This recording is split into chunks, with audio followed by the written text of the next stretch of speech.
Aujourd'hui, le 30 octobre, qui marque le 614e jour de la guerre en Ukraine, des développements majeurs se sont produits. Les défenses aériennes ukrainiennes ont été efficaces en interceptant et en abattant au moins 12 drones kamikazes de type Shahed, ainsi que 2 missiles Kh-59 tirés par la Russie depuis Zaporizhzhia tôt ce matin. Le commandant de l'armée de l'air Mykola Oleshchuk a montré hier soir des images de la façon dont les défenses aériennes ukrainiennes ont abattu des missiles russes Kh-59. Dans la nuit, l'Ukraine aurait attaqué le régiment anti-aérien russe près d'Olenivka, en Crimée occupée.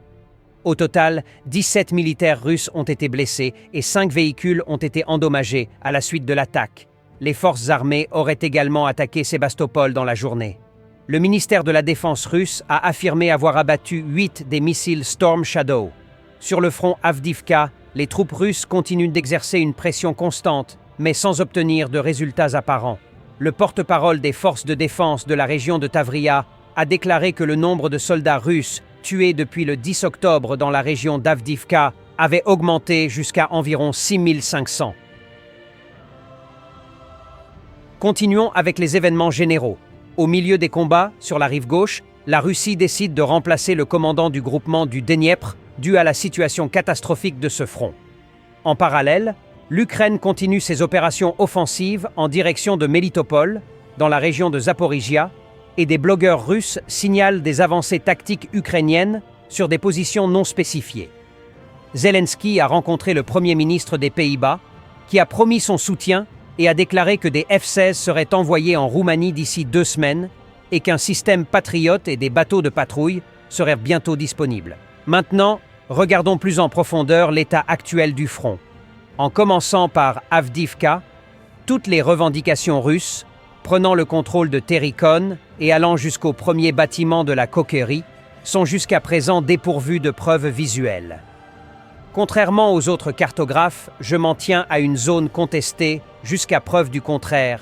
Il s'agit donc d'une zone grise, ce qui veut dire qu'aucune des deux parties n'ont le contrôle total du Terikon. Maintenant, sur le front, Kherson-Krinky.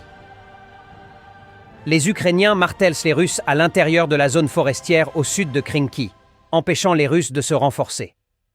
Pendant ce temps, les Marines ukrainiens et le SSO mènent des opérations visant à élargir leur zone de contrôle à l'est et à l'ouest.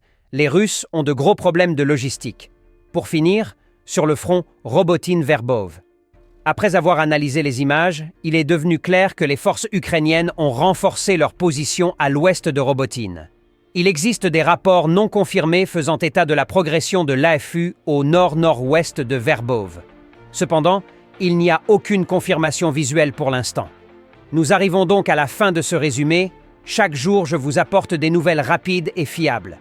Si vous souhaitez soutenir le travail que je fais, vous pouvez m'aider en vous abonnant à ma chaîne.